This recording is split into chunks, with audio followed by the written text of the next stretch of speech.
New Hyrax, emprego laboratorial passo a passo. Nota importante: o posicionamento de um parafuso disjuntor jamais deve ter como referência os incisivos centrais. Em casos de linha média desviada, pode-se cometer um erro grave.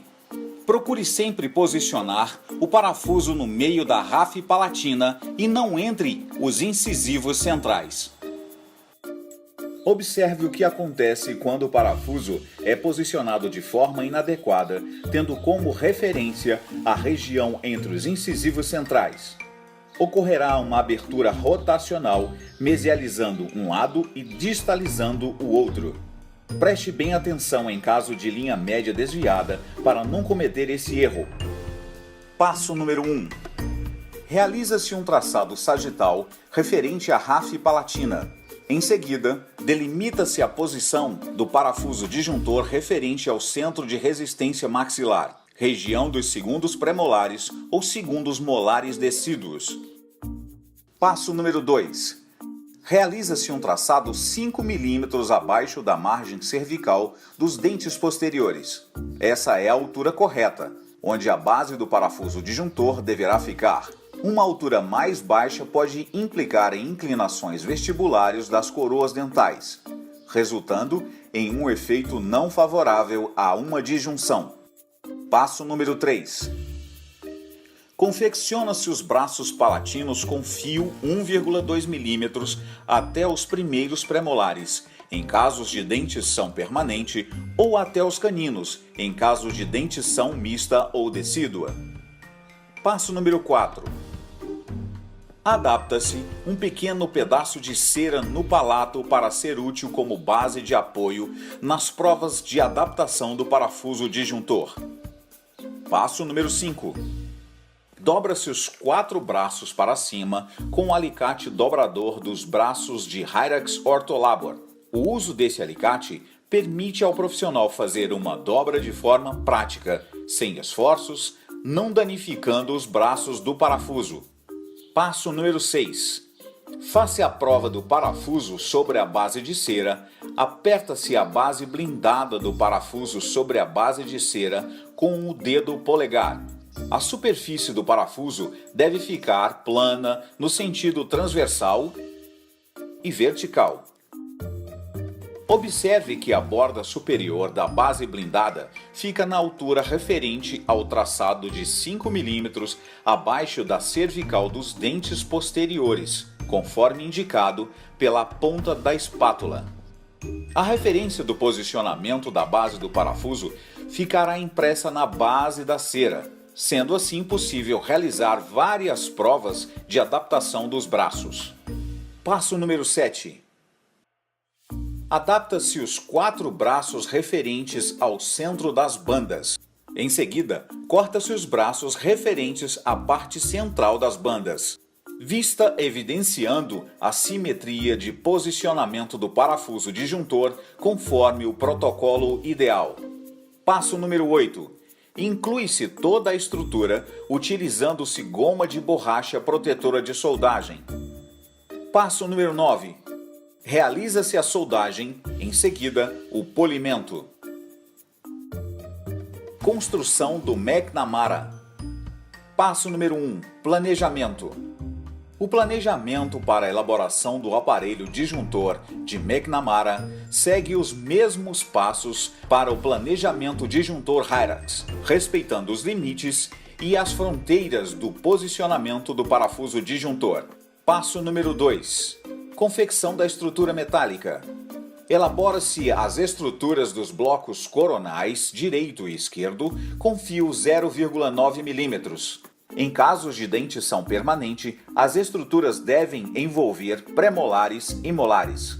Já em casos de dentição decídua ou mista, o canino deve ser envolvido também. Recorta-se 2 lâminas de papel alumínio para envolver os planos oclusais a fim de protegê-los no momento da soldagem. Posiciona-se as lâminas de papel alumínio sobre os planos oclusais, de modo que o lado brilhoso fique à mostra. Em seguida, prendem-se as lâminas de papel alumínio aos planos oclusais, vestindo as estruturas metálicas dos dentes. Posiciona-se o parafuso disjuntor seguindo o mesmo protocolo para a confecção do Hyrax. Vista sagital da simetria da estrutura. Passo número 3. Soldagem. Inclui-se o parafuso com uma tira de algodão embebecido em água. Em seguida, realiza-se a solda unindo o parafuso nas estruturas metálicas coronais. Os pontos de solda devem ser polidos.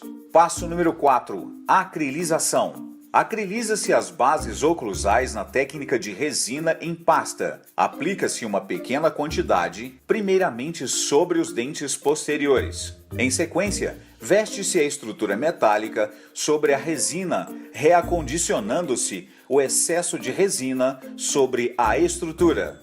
Aplica-se mais uma camada de resina, incorporando e formando as bases oclusais. Em seguida, leva-se o aparelho à panela polimerizadora. Passo número 5. Desgaste e polimento. Inicia-se o acabamento, cortando-se o excesso das bordas referentes à região cervical das coras por palatina e vestibular. Arredonda-se as bordas das bases oclusais com uma broca medium cut. As partes laterais das bases oclusais devem ter entre 2,5 mm a 3 mm de espessura. Uma espessura mais fina não poderia suportar a pressão e romper. O desgaste do plano oclusal deve ser liso e sua espessura deve ter entre 2 mm e 2,5 mm. É importante que na região dos segundos molares a espessura seja diminuída por conta do efeito tesoura da abertura mandibular. As provas de desgastes dos planos oclusais devem ser realizadas progressivamente até que se alcance uma estabilidade simétrica de contato íntimo na superfície plana. O contato íntimo dos planos oclusais devem ser estabelecidos tanto por vestibular quanto por palatina, sem inclinação transversal, conforme mostra a imagem. Segundo o professor McNamara, as regiões distais do aparelho devem receber uma inclinação de 45 graus a fim de otimizar a adaptação em relação ao fechamento articular. Essa inclinação evita que o acrílico toque a mucosa distal inferior ou cause um superdimensionamento vertical, o que criaria uma zona de problemas frequentes causando descolagem rotineira do aparelho. Outro detalhe muito importante, segundo o professor McNamara, é realizar os furos oclusais de escape de excesso de ionômero de vidro. Sem esses furos referentes a cada dente, pode-se acumular uma camada muito grossa de material de cimentação. Sem esses furos de escoamento, o material de cimentação pode ficar grosso e trincar com a pressão mecânica de ativação do aparelho, causando descolagens rotineiras e atrapalhando o progresso da disjunção. Normalmente, esses furos são realizados pelo ortodontista no consultório. Porém, segundo o professor McNamara, o ideal é que esses furos sejam realizados no laboratório para evitar que o ortodontista se esqueça de fazê-lo no consultório. Segundo o professor McNamara, são poucos os ortodontistas que sabem dessa manobra de otimização. Por esse motivo, vale a pena conversar com seu ortodontista que solicitou o trabalho sobre esse procedimento antes de executá-lo. O acabamento final deve ser realizado com tiras de lixas somente nas partes externas e bordas dos blocos acrílicos.